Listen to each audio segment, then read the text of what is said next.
All right, hi everybody. Welcome to another devlog.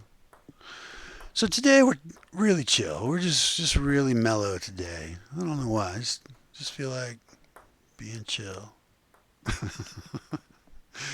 So today I'll be talking about a particular concept that's been rattling around in my brain for a while, and I'm interested to hear what you guys think about my implementation and curious how you would solve it differently. So here's the problem. And it is selection of a point in 3D space. That's it. It's pretty straightforward. It's pretty simple. How do I select a point in empty space, for example? Right? So, like, let's say I want to select a point on a wall. Well, that's easy. I shoot a ray and it intersects the wall, and bang, that's the point. It's the intersection, right, of the ray and the wall. Easy. And we do this all the time. I pick up things all the time with like these, they're like pointers or lasers coming out of my hands, and I can grab an object because I have a pointer that points to it, and easy selection. But what if I want to select empty space, right? So let's say, for example, I want to take the camera and I want to send it to like over there, right?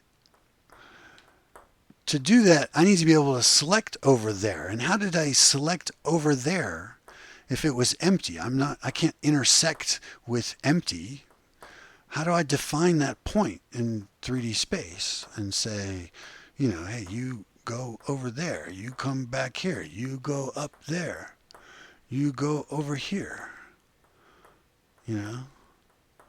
And it's not, I don't know. It's maybe there's probably a lot of different ways to do it, but what I want is a system that's fast, right? I want to be able to just go bang and then the camera moves.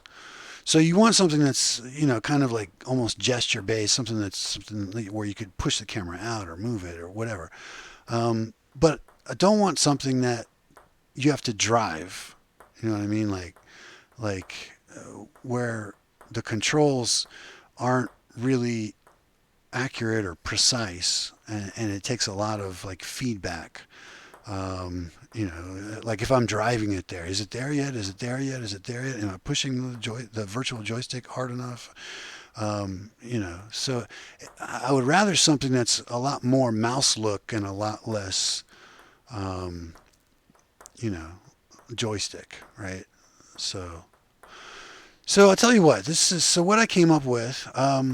Uses the rays that I've got coming out of my palms. I guess you can't see them. I'll go to first person in a minute. You'll be able to see them.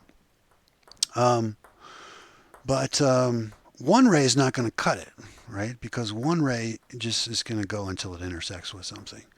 But if I have two rays, then I can establish a point where those rays are closest together, essentially an intersection of those two rays. And at that intersection, that's where I can do whatever the thing is that I'm trying to do. So in this case, like I said, I'm just trying to not pick up an object. That was an accidental grab.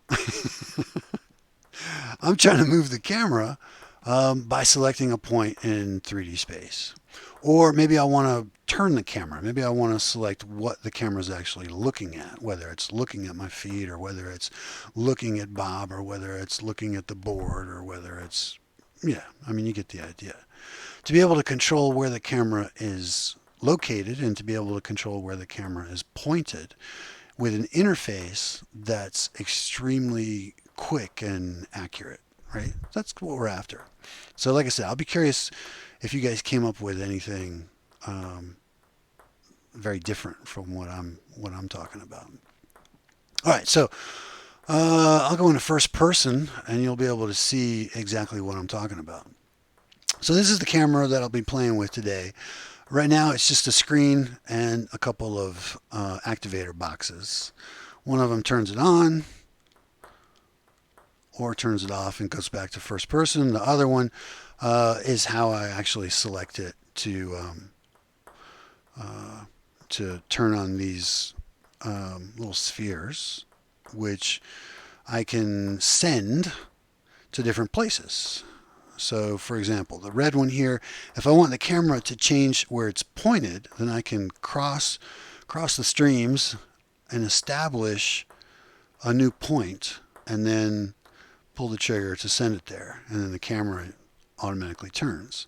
And if I hold it down, then I can do this continuously and send the camera in a lot of different places, or just keep updating the orientation. So I can send it way out, I can bring it way back. And it's really, really fast because I can just flick my hand and boom, it's exactly where I want it to go. So like I said, it's less about like driving this where I have to continually check and get feedback for where it is to see if it's gotten to where I want it to go. But instead I can just select this, and then I can just move this and then bang, select it when it's where I want it to be. So same thing with the green sphere, which sends the camera to that point. So, and again, I can click to select, or I can hold it down and continuously move it. So for example, let's say that I wanted to send the camera over to Bob. I could grab something again. I could establish where the camera is pointed.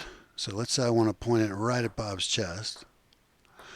And then I can just send the camera there. So I can either kind of drive it, or I can click it and move it instantly. So here, I'll turn the camera on. Oops, I grabbed the ping pong ball. Sorry, guys. I grabbed it again. That's funny. All right, so like I said, I can drive the camera, and it's locked on his chest right now. So if I drive the camera, then I can make it orbit him or whatever just by moving this around. Send it up in the air, send it down towards the ground. Put this wherever I want. I can click to select it, or I can move it smooth.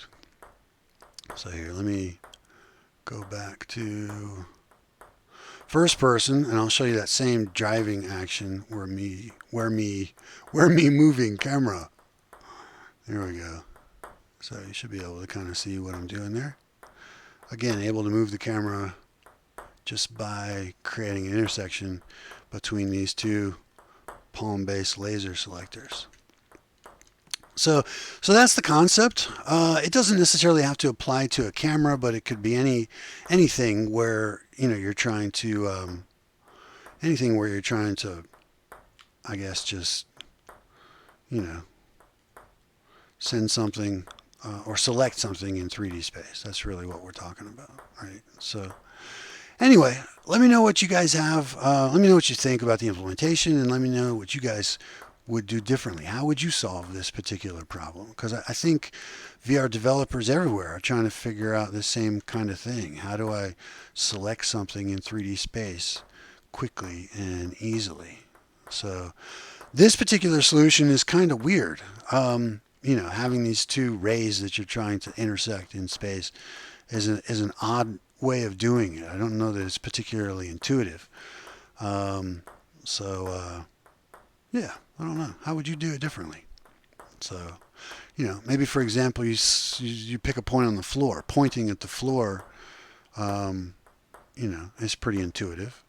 And then maybe you point at the floor and then raise it off the floor. So you end up, being able to select a grid point two-dimensionally first and then pull it into the third dimension. I don't know. You guys come up with your own ideas and let me know. Anyway, that was it. Just a chill devlog. This will probably kick off like a whole camera series where I'm doing stuff to improve the camera. Because the physical cameras that I've got, even though they're kind of cool because they're physical, it's still kind of distracting to have to push them around and move them all the time. It seems much better if I can, just kind of say, hey, camera go here, camera go there, camera look this way, camera look that way. That seems like a better way to do it. So anyway, I'll probably continue to improve the camera system, do stuff like make it so that it can like automatically track me and automatically track, other objects and things like that. as well as, do like an orbit cam or, whatever, follow cam, third person cam, all that kind of stuff. So anyway, this is like the first in probably a whole camera series that I'll do eventually. So anyway, hope you guys liked it. That was it. Real chill. Take care. Have a good one. Bye.